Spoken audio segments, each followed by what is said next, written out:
Shalom guys, dimanapun kita berada, saya percaya Tuhan itu maha hadir. Di setiap waktu, di setiap kesempatan, Dia adalah Tuhan yang tidak pernah meninggalkan kita. Mari hari ini kita mau sama-sama datang kepada Tuhan, kita mau beribadah, kita mau menyembah Tuhan. Kita mau mengalami Tuhan. Saya percaya 2-3 orang berkumpul di dalam nama Tuhan, bersepakat, di situ Tuhan hadir. Dimanapun kalian berada, mari kita sama-sama cari Tuhan. Kami bersyukur buat anugerah-Mu atas setiap kami. Hari ini, waktu ini, kami mau berjumpa dengan Tuhan. Kami mau merasakan kasih Tuhan. Ambil alih Roh Kudus, biar setiap kami boleh merasakan betapa Engkau nyata di tengah-tengah kami. Terima kasih Tuhan Yesus. Penuhi hatiku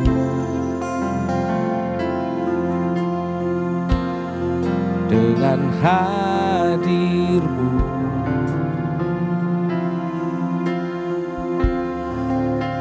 Ku rindu mendengar suara-Mu, oh Tuhan, di dalam kekudusan-Mu.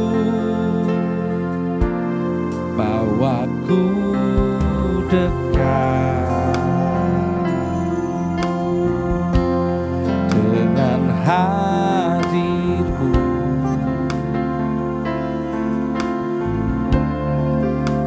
Ku rindu memandang wajah-Mu, oh Tuhan, di tempat kudus-Mu sekarang.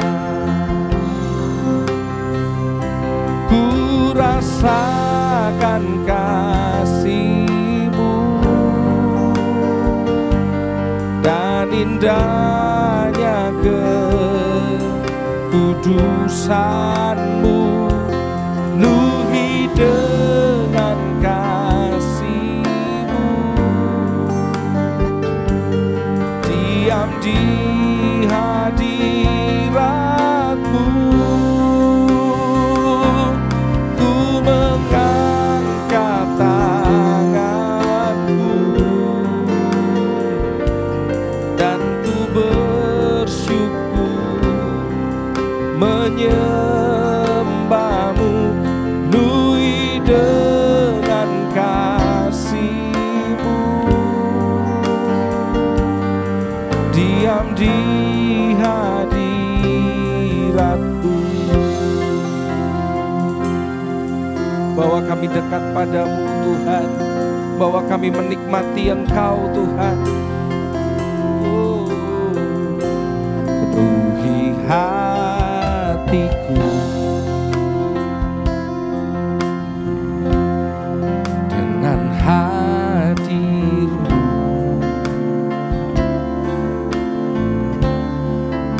Ku rindu mendengar suara-Mu, oh Tuhan, di dalam kekudusan-Mu. Bawaku dekat dengan hati-Mu.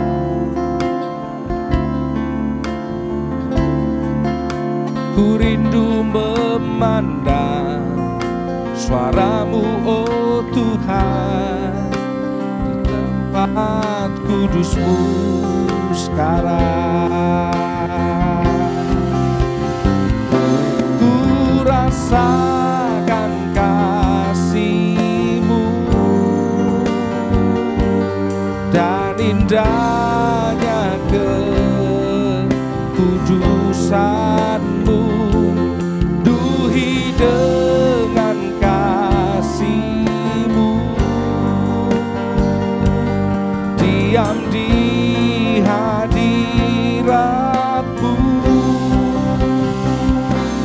Ku mengangkat tangan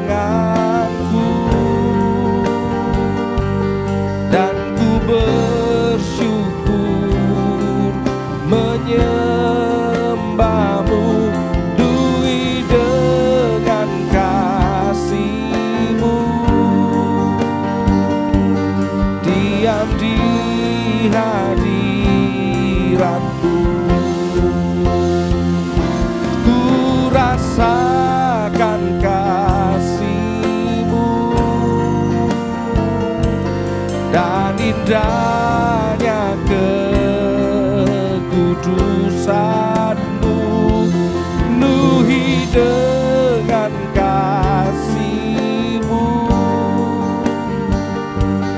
diam di hadirat-Mu, ku mengangkat tanganku dan ku bersyukur menyembah-Mu, penuhi dengan kasih-Mu, diam di hadirat-Mu. Mari mengangkat tangan menyembah Tuhan. Biar kami boleh merasakan betapanya Engkau dengan kami, Tuhan.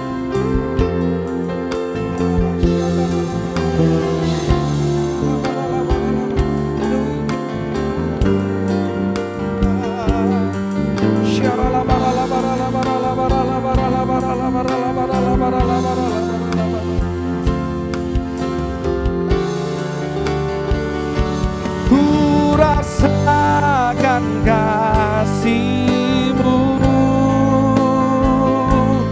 dan indahnya kekudusan-Mu, penuhi dengan kasih-Mu,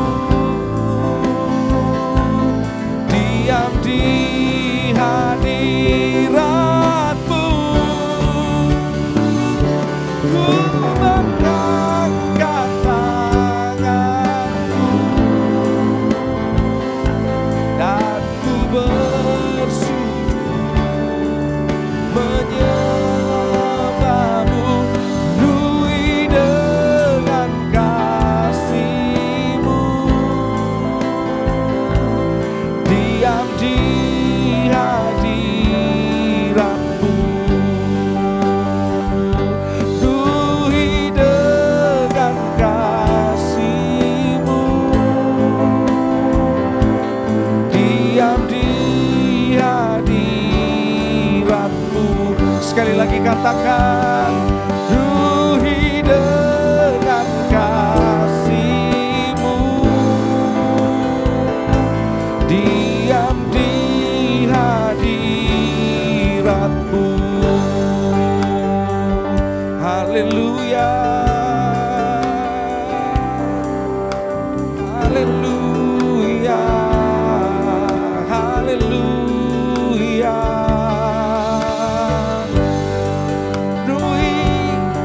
Penuhi dengan kasih-Mu, penuhi dengan cinta-Mu, penuhi dengan setia-Mu, Tuhan.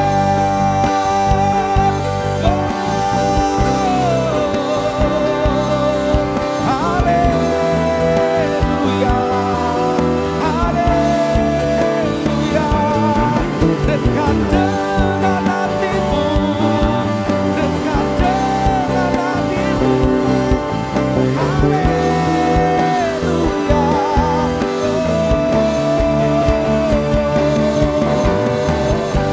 Mari merasakan betapa dekatnya Tuhan itu. Mari angkat tanganmu dan sembah Dia.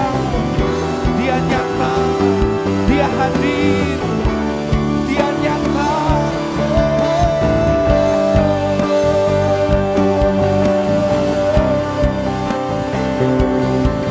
Lebih lagi Tuhan, lebih lagi Tuhan, lebih lagi, lebih lagi kami rindukan Engkau.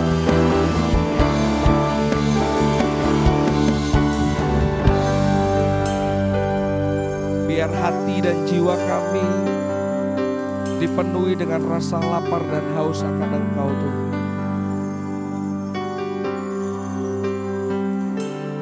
Penuhi dengan kasih-Mu, diam di hadirat-Mu,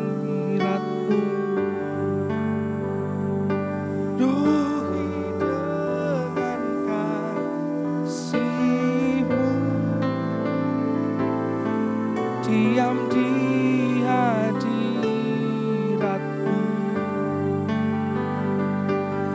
penuhi dengan kasih-Mu,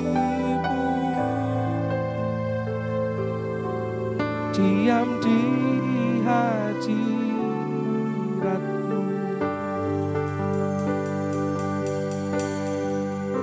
Saya percaya Tuhan itu maha hadir. Dia hadir ketika kita ada di mana saja. Hari ini kita lebih banyak mau menyembah Tuhan. Karena penyembahan itu adalah sebuah kejujuran. Penyembahan itu juga sebuah penghormatan. Tapi penyembahan itu selalu lahir dari hati. Dan hari ini kita akan sama-sama belajar tentang seorang yang dipakai Tuhan dengan luar biasa. Tapi dia memberi hidupnya sebagai seorang penyembah ketika dia berusia sangat muda, sangat belia. Ada banyak orang berpikir kalau dia sudah menyanyi, kalau dia sudah menaikkan pujian, berarti dia sudah menyembah Tuhan. Tapi sesungguhnya penyembahan itu berbicara tentang hati. Penyembahan itu berbicara tentang relationship. Kita akan sama-sama belajar. Seseorang yang memulai perjalanan hidupnya dari seorang yang nothing, bukan siapa-siapa. Tapi karena dia selalu berjalan dengan Tuhan, maka perjalanan yang berliku-liku itu dirubah Tuhan menjadi something, sesuatu yang hari ini, sampai hari ini Alkitab mencatat tidak banyak orang, tokoh-tokoh di Alkitab yang ketika Tuhan memberi kesempatan kedua, itu Tuhan juga memberikan sebuah predikat kepadanya. Nah, kita akan sama-sama belajar tentang seorang yang begitu dekat dengan Tuhan. Seorang yang begitu mengasihi Tuhan. Dia pernah gagal dalam hidupnya. Dia pernah melakukan sebuah kesalahan yang fatal. Tetapi Tuhan membawa perjalanan hidupnya, mengakhirinya dengan penuh kemenangan. Bahkan tidak ada seorang yang Alkitab mencatat Tuhan berkata, aku mendapati orang ini, orang yang berkenan di hatiku pada zamannya. Anak muda ini dilahirkan dari keluarga yang biasa-biasa saja. Dia lahir, bertumbuh ketika bangsa Israel sedang meninggalkan kasihnya kepada Tuhan, sedang berlaku cemar di hadapan Tuhan. Dia bertumbuh ketika bangsa Israel dikuasai dengan ketakutan karena Saul begitu kejam memerintah bangsa Israel. Dia menetapkan pajak yang terlalu tinggi sehingga bangsa Israel begitu menderita. Dia mengalami hari-hari hidupnya ketika Imam Eli sudah tidak ada lagi. Ketika Nabi Samuel sudah mulai tua dan anak-anak dari Nabi Samuel melakukan sesuatu yang jahat di mata Tuhan. Secara spesifik mungkin dia tidak berbeda dengan anak-anak pada zamannya. Tidak ada yang spesial dari anak muda ini. Kecuali satu hal. Dia orang yang suka menyembah Tuhan. Suka memuji Tuhan. Daud adalah seseorang yang tidak pernah kehilangan rasa lapar dan haus kepada Tuhan. Kita semua tahu kisahnya. Dia menjalani hari-harinya dengan menggembalakan domba yang hanya 2-3 ekor. Bukan ukuran domba yang banyak. Untuk saat ini maupun untuk saat itu. Dia melakukan pekerjaan itu untuk membantu orang tuanya. Tetapi apa yang menarik dari seorang Daud? Ketika mungkin hari-hari ini kita dalam kesendirian kita menunggu. Kita masih ditemani oleh gadget kita. Tapi pada zaman itu, dalam suasana yang hening, hanya ada 2-3 ekor dombanya di tengah-tengah padang belantara. Dia punya banyak waktu. Dan banyak waktu yang dia miliki itu, selain dia pakai untuk menjaga domba-dombanya, dia pakai waktunya itu untuk menyembah Tuhan. Dia gak merasa krik dalam kesendiriannya, aduh bosen, gabut, dia gak bete, enggak. Ketika dia mulai dalam kesendiriannya, mungkin ketika dingin mulai mencekam di waktu malam. Karena di padang itu kalau siang panas, kalau malam dingin. Ketika dia kedinginan, dia tidak komplain. Atau ketika di tengah terik matahari, dia sedang berteduh di bawah pohon. Dia tidak sedang bersungut-sungut dengan 2-3 ekor kambingnya, dombanya. Tapi dalam hari-harinya, dalam waktunya, dia selalu punya waktu untuk menyembah Tuhan. Makanya tidak heran kalau Tuhan begitu jatuh hati kepada Daud. Sehingga Tuhan berkata, aku mendapati Daud bin Isai, seorang yang berkenan di hatiku. Kenapa? Ketika dia sendiri, dia tidak melakukan hal-hal yang tidak berkenan. Tapi dalam kesendiriannya dia mengambil kecapinya dan dia mulai menyembah dan menyanyi bagi Tuhan. Dan itu terbukti dari banyaknya mazmur yang ditulis oleh Daud. Hampir sebagian besar mazmur yang ada di tulisan yang ada di kitab Mazmur, sebagian besar ditulis oleh Raja Daud. Dimulai bukan ketika dia sudah ada di istana, tapi dia memulai kekaguman, rasa lapar dan haus akan Tuhan itu. Dia memulainya ketika dia menjadi seorang gembala. Dalam kesendiriannya ada sebuah nyanyian yang ditulis oleh Daud yang begitu terkenal, yang terambil dari kitab Mazmur. Dia selalu berkata, hanya dekat Allahku, rasa tenang hatiku, kau sertai jalanku sepanjang hidupku.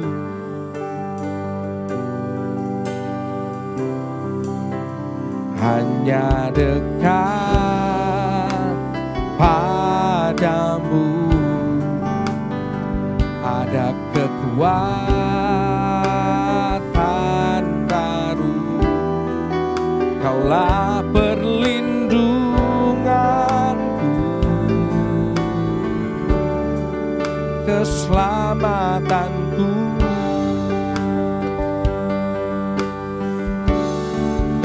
Ku ingin selalu bersekutu denganmu, menikmati hadiratmu. Biarkan rohmu tinggal dalam hidupku, sungguh indah bersamamu selamanya.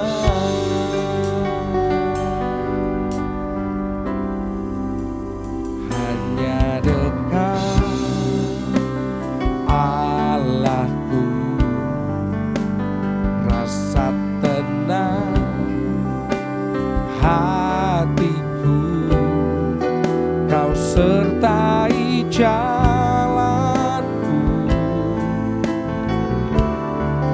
sepanjang hidupku.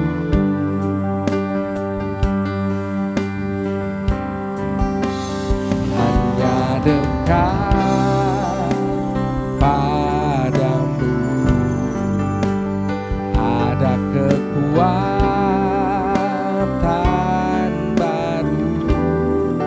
Kaulah perlindunganku,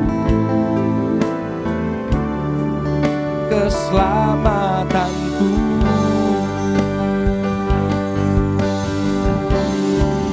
Ku ingin selalu bersekutu denganmu, menikmati hadiratmu. Biarkan rohmu tinggal dalam hidup. Sungguh indah bersamamu. Ku ingin selalu bersekutu denganmu, menikmati hadiratmu. Biarkan rohmu tinggal dalam hidupku. Sungguh indah bersamamu. Sungguh indah, sungguh indah bersamamu. Sungguh indah, sungguh indah bersamamu. Sungguh indah bersamamu selamanya.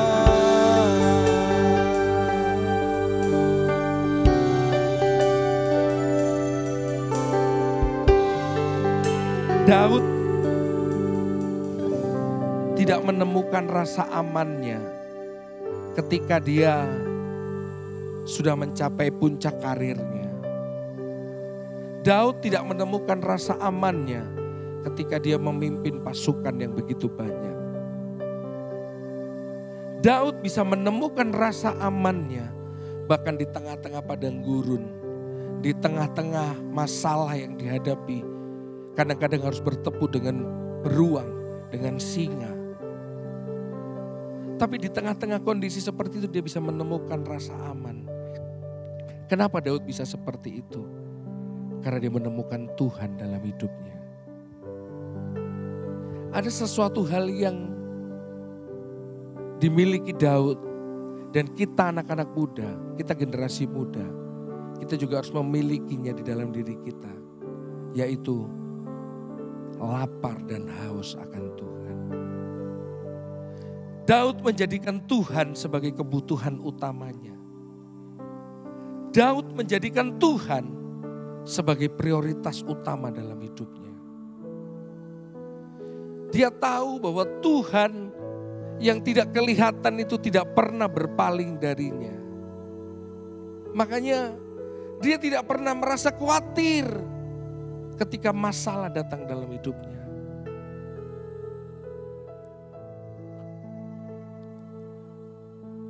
Seorang Daud memulai karirnya dari seorang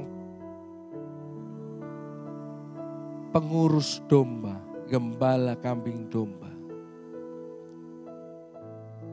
Dia menambatkan hatinya sejak saat itu. Makanya ketika Tuhan angkat dia gak kehilangan prioritas hidupnya. Saya percaya ketika dia sedang di tengah-tengah pekerjaannya menggembala domba.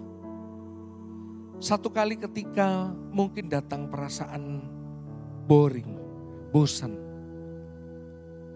Satu saat ketika dia merenung, mungkin dia juga berpikir bahwa sampai kapan aku jadi seorang penggembala domba?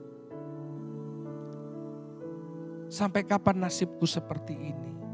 Mungkin juga dalam kesendiriannya, dia merasa ada perlakuan berbeda yang diterima dia oleh saudara-saudara yang lain. Kenapa harus aku yang jadi penggembala domba? Tapi karena Daud bergaul dengan Tuhan,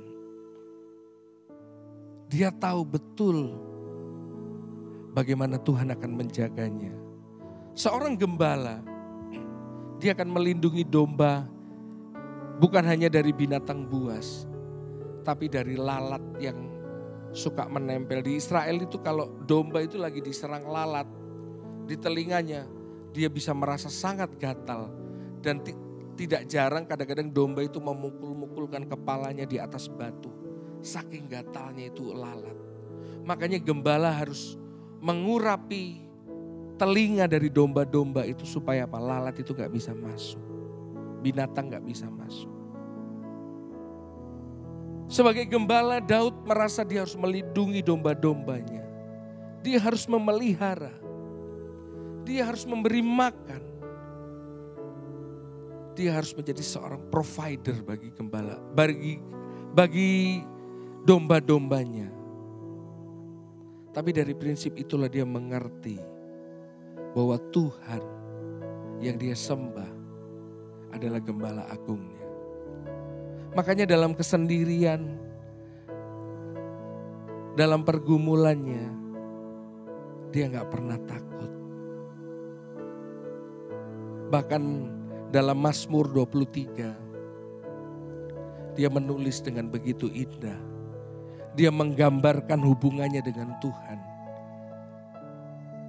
Daud menggambarkan siapa Tuhan itu melalui tulisan Mazmur 23 yang seringkali kita nyanyikan menjadi sebuah pujian yang begitu memberkati banyak orang. Tuhan adalah gembalaku, takkan kekurangan aku. Ia membaringkan aku di padang yang berumput hijau.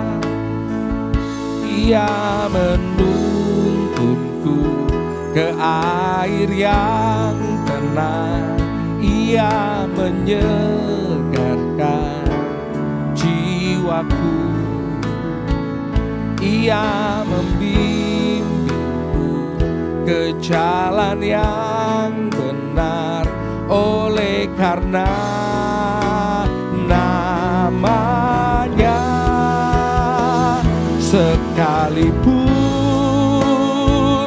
aku berjalan dalam lembah kegelapan,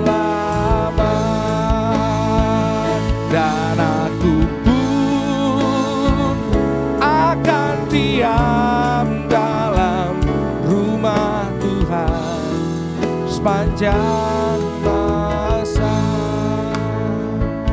Ketika masalah datang, dia meyakinkan imannya dan dia berkata, aku tidak takut bahaya, sebab Engkau besertaku. Gadamu dan tongkatmu, itulah yang menghibur aku. Ia menuntunku ke air yang tenang. Ia menyegarkan jiwaku. Ia membimbingku ke jalan yang benar. Oleh karena namanya, sekalipun aku berjalan dalam lembah kegelapan, sekalipun aku berjalan dalam lembah kegelapan,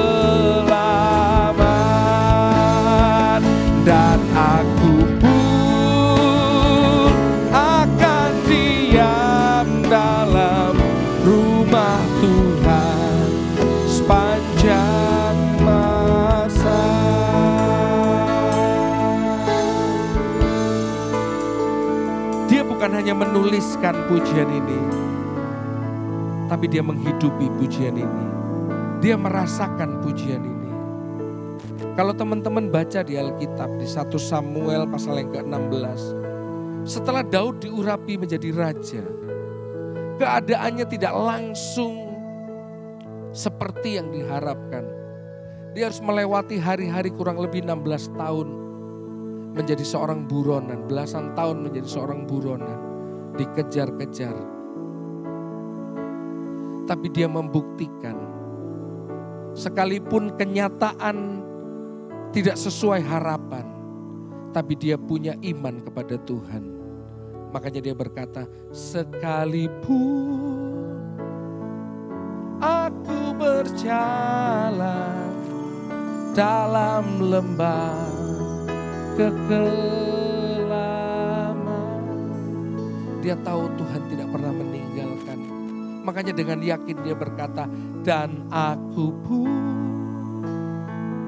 akan diam dalam rumah Tuhan sepanjang masa. Ketika dia menjadi seorang buronan yang dikejar-kejar oleh Saul, dia punya alasan untuk berhenti mengejar apa yang Tuhan janjikan. Dia punya alasan untuk berkata, Tuhan cukup. Aku sudah capek, aku sudah letih. Tapi dia tetap berharap kepada Tuhan. Sampai akhirnya datang Rehobot. Rehobot itu waktu kelegaan. Setelah sebuah penantian yang panjang, dia harus menantikan Tuhan. Menantikan janjinya itu digenapi dalam hidupnya. Dengan air mata, akhirnya Tuhan angkat dia jadi raja. Tapi ketika dia jadi raja, dia melakukan sebuah kesalahan yang fatal. Kita tahu dia bermufakat untuk membunuh prajuritnya dan mengambil istri prajuritnya yang sudah diselingkuhin itu menjadi istrinya. Sebuah kesalahan yang fatal. Bahkan secara manusia itu sesuatu yang gak bisa dimaafkan. Tetapi yang kita juga heran, kenapa sampai Tuhan itu memberikan Daud sebuah predikat. Di dalam Kisah Para Rasul dikatakan, aku mendapati Daud bin Nun, seorang yang berkenan di hatiku. Kisah Para Rasul pasal yang ke-22 dikatakan, aku mendapat Daud bin Isai, seorang yang berkenan di hatiku dan melakukan segala kehendakku. Kalau kita bertanya-tanya, mungkin Daud juga bukan orang yang sempurna. Dia juga gagal dalam hidupnya. Dia melakukan kesalahan yang fatal. Dia melakukan kesalahan itu 2 kali setidaknya, kesalahan yang sangat fatal. Tapi kenapa Tuhan begitu jatuh hati dengan Daud? Karena Daud memulai hubungannya dengan Tuhan dengan sebuah kejujuran. Daud bukan orang yang sempurna dalam hidupnya. Daud bukan orang yang tidak pernah salah. Tetapi Daud, dia mengalami yang namanya unfailing love. Cinta yang tidak pernah gagal. Dia bisa datang kepada Tuhan dengan hati yang bersuka cita dan berkata, hanya dekat Allahku. Tapi ada ketikanya dia datang kepada Tuhan dengan sebuah perasaan hancur hati. Dia menghampiri Tuhan dan berkata, keadaannya begitu buruk. Bahkan ketika dia melakukan kesalahan yang fatal. Dan Nabi Nathan menegurnya. Tidak seperti raja yang lain. Padahal ketika itu raja punya kuasa penuh untuk menghidupkan ataupun membunuh orang-orang yang tidak berkenan di hati raja. Daud punya hak dan punya kuasa penuh untuk bereaksi kepada apa yang disampaikan Nabi Nathan. Tetapi Daud tidak melakukannya. Dia begitu jujur dengan Tuhan. Ketika dia ditegur Tuhan, dia tidak membela diri. Ketika dia ditegur Tuhan, dia tidak mencari alasan. Tapi apa yang dilakukan? Dia bertobat. Kenapa Tuhan begitu jatuh hati kepada Daud? Karena dia adalah orang yang gampang bertobat. Dia gampang membuka hatinya dan berkata, Tuhan, dengan jujur dia berkata. Dulu ada satu lagu yang begitu terkenal, tapi mungkin beberapa kita nggak tahu. Lagunya berkata begini. Kemanakah aku dapat pergi, menjauhi roh-Mu Tuhan. Itu adalah lagu, adalah ungkapan yang ditulis Daud. Ketika dia ditegur atas kesalahannya. Dia gak takut kehilangan kerajaannya. Dia gak takut kehilangan nama baiknya. Tapi dia takut roh Tuhan itu meninggalkan dia. Makanya dia bilang, aku gak bisa lari dari Tuhan. Aku gak bisa sembunyi dari Tuhan. Dia tahu Tuhan Maha Hadir. Dia gak punya pilihan. Selain menghampiri Tuhan. Makanya ketika dia mengalami situasi itu, dia dengan jujur berkata, Tuhan, aku gak bisa kemana-mana. Aku mau kemana Tuhan ada di situ. Makanya dia tulis di Mazmurnya, ungkapan hatinya. Dan hari ini menjadi sebuah pujian yang sering kita nyanyikan. Kemanakah aku dapat pergi, menjauhi roh-Mu yang suci, Kau sahabat,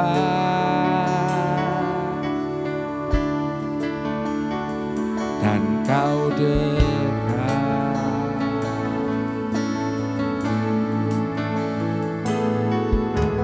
Bahkan seluruh bisa membalas kesetiaan-Mu, sungguh mulia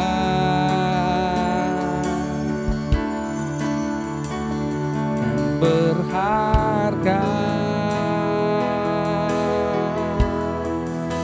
sungguh besar pengorbanan-Mu bagiku. Terlalu dalam untuk dimengerti, sungguh besar,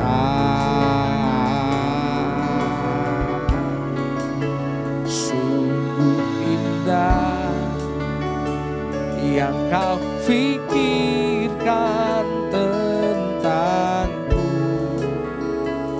Tak terselami bagiku, sungguh indah. Dia berkata kepada Tuhan, Tuhan, aku gak bisa lari kemana-mana. Dan dia juga sangat mengerti bahwa kasih Tuhan, pengorbanan Tuhan, itu terlalu dalam untuk dimengerti. Ketika dia gagal, ketika dia melakukan kesalahan, Tuhan tidak pernah menolak dia. Malam hari ini, saat ini, dimanapun engkau berada, dalam situasi apapun yang kau alami, mari mengerti prinsip ini. Tuhan tidak pernah menolak engkau. Selalu ada kesempatan, selalu ada kasih karunia yang Yesus sediakan. Daud sangat mengerti itu. Makanya dia tidak berusaha menghindar dari Tuhan. Dia tidak menjauh dari Tuhan. Karena dia tahu Tuhan sahabat. dia mengerti betul siapa Tuhan. Makanya Tuhan begitu jatuh hati dengan Daud. Tidak ada tokoh selain Yesus yang Tuhan memberikan appreciate yang begitu luar biasa. Di Kisah Para Rasul dikatakan yang tadi saya bilang, aku mendapati Daud bin Isai, seorang yang melakukan kehendakku, yang berkenan dan melakukan kehendakku, segala kehendakku.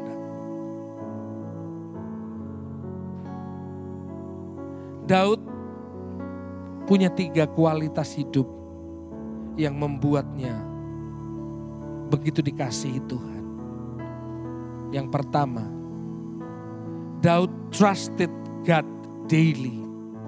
Dia mempercayakan hidupnya kepada Tuhan. Mempercayakan itu seperti kita menyerahkan sepenuhnya kepada Tuhan. Dia trusted God daily. Dia percaya, dan bukan hanya percaya, mempercayakan hidupnya kepada Tuhan setiap hari. Yang kedua, Daud walk with God daily. Artinya apa? Dia berjalan bersama Tuhan, entah keadaannya lagi baik moodnya, entah moodnya lagi gak baik, entah dia lagi sedang suka, atau bahkan ketika dia sedang terseok-seok menjalani hari-harinya. Dia tidak pernah meninggalkan Tuhan. Berjalan bersama Tuhan setiap hari. Yang terakhir, Daud itu worship God daily. Dia tidak pernah punya keraguan untuk mencari Tuhan, bahkan ketika dia sedang terpuruk.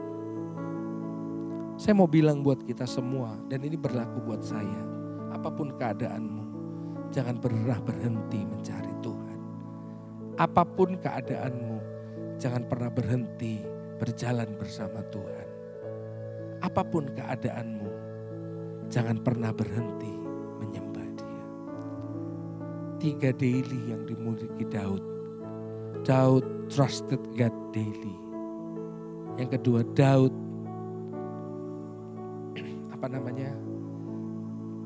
dia menyembah Tuhan setiap hari. Worship God daily. Dan yang berikutnya, dia walk with God daily. Dia selalu berjalan bersama Tuhan. Malam hari ini, bukan malam hari ini, tetapi hari ini, saat ini. Mungkin di antara teman-teman ketika engkau sedang menyaksikan ini, Roh Kudus sedang berbicara di hatimu. Jangan keraskan hatimu. Tuhan Yesus selalu menantikan kita menghampiri kasih karunia-Nya. Dia tidak pernah terlalu letih untuk menolong kita. Telinganya tidak pernah kurang panjang untuk mendengar setiap seruan doa kita. Dia selalu punya waktu dalam setiap keluh kesah dan pergumulan kita. Mari kita datang kepada Tuhan. Mari kita menghampiri Tuhan. Kemanakah aku dapat pergi, menjauhi Roh-Mu yang suci, Kau sahabat,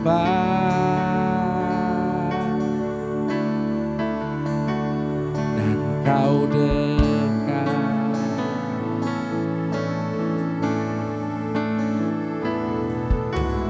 Bahkan seluruh penantianku tak bisa membalas kesetiaan-Mu, sungguh mulia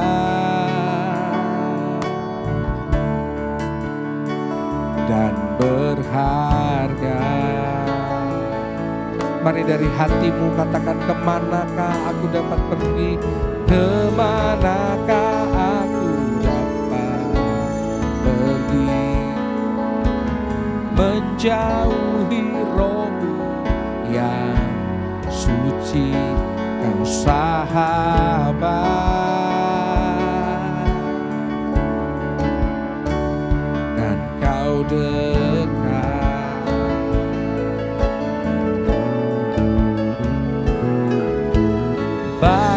seluruh pengabdianku. Tak bisa membalas kesetiaanmu, sungguh mulia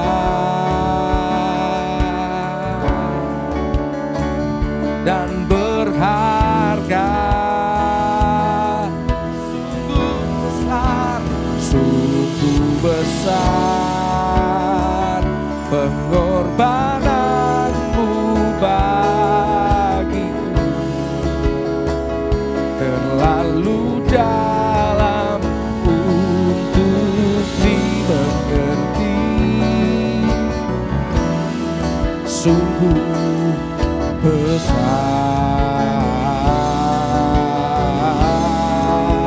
sungguh indah yang kau pikirkan tentangku, tak terselami bagiku. Sungguh indah, sungguh besar, sungguh besar, sungguh besar pengorbananmu bagiku, terlalu dalam untuk dimengerti. Sungguh besar, sungguh indah yang kau pikirkan tentangku, tak terselami bagiku. Sungguh indah,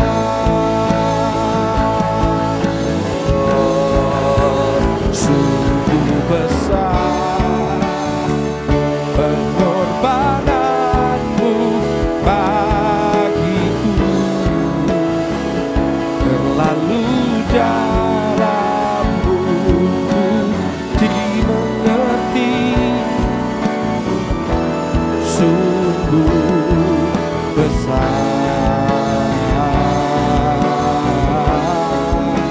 sungguh indah yang kau pikirkan tentangku, tak terselami bagiku. Sungguh indah. Mari menyembah Tuhan, karena kami tahu Engkau nyata di tengah-tengah kami. Saat ini kami buka hati kami, Tuhan. Kami mau terima anugerah, anugerah yang tidak bersyarat, anugerah yang tidak terbatas. Kami mau terima kasih Tuhan itu turun buat kami, memeluk kami, membebak hati kami.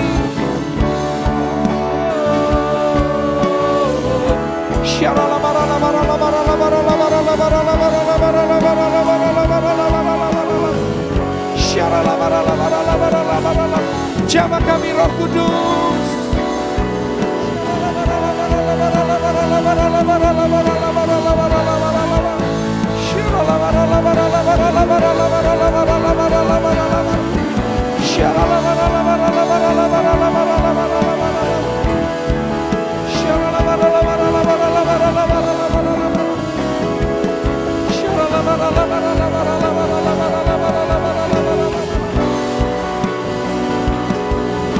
Kami buka hati kami. Haleluya, haleluya. Rasakan kasih-Mu, kami rasakan jamahan-Mu.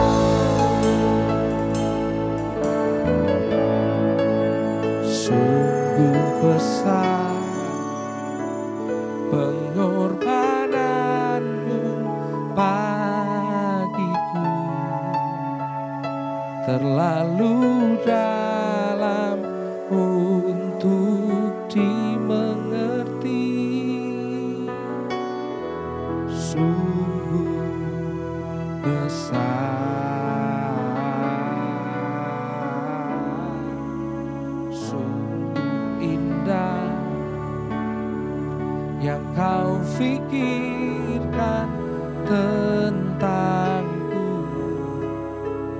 tak terselami bagiku.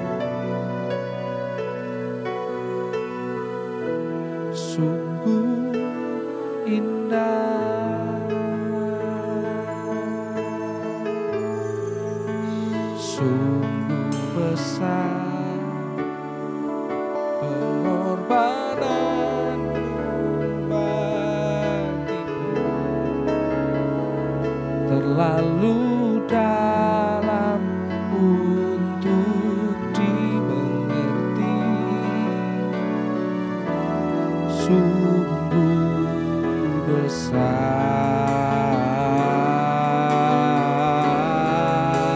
sungguh indah yang kau pikirkan tentangku tak terselami bagiku. Sungguh indah, sungguh besar,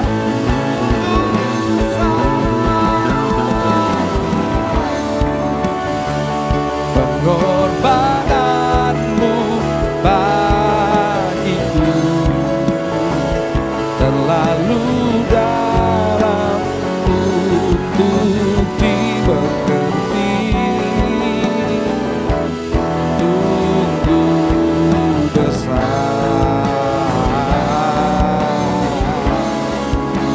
sungguh indah yang kau pikirkan tentang tak terselami bagiku. Sungguh indah, sungguh indah, sungguh indah. Tuhan, kami berdoa biar setiap kami boleh menjadi pribadi yang terus punya rasa lapar dan haus akan Tuhan seperti Daud. Biar kami boleh mempercayakan hidup kami kepada Tuhan setiap hari. Kami boleh berjalan bersama Tuhan setiap hari, tidak peduli seperti apapun keadaan kami. Dan kami mau hidup menyembah Tuhan setiap hari. Biar Roh Kudus yang menolong kami untuk kami boleh menjadi pribadi-pribadi yang menyembah Tuhan. Terima kasih Tuhan buat hari ini. Terima kasih buat waktu ini. Terus bawa kami dengan rasa lapar dan haus akan Engkau. Terima kasih Tuhan, berkat-Mu tercurah buat setiap kami. Apapun yang menjadi keadaan kami percaya Tuhan tidak pernah meninggalkan kami. Di dalam nama Yesus kami bersyukur. Haleluya. Amin.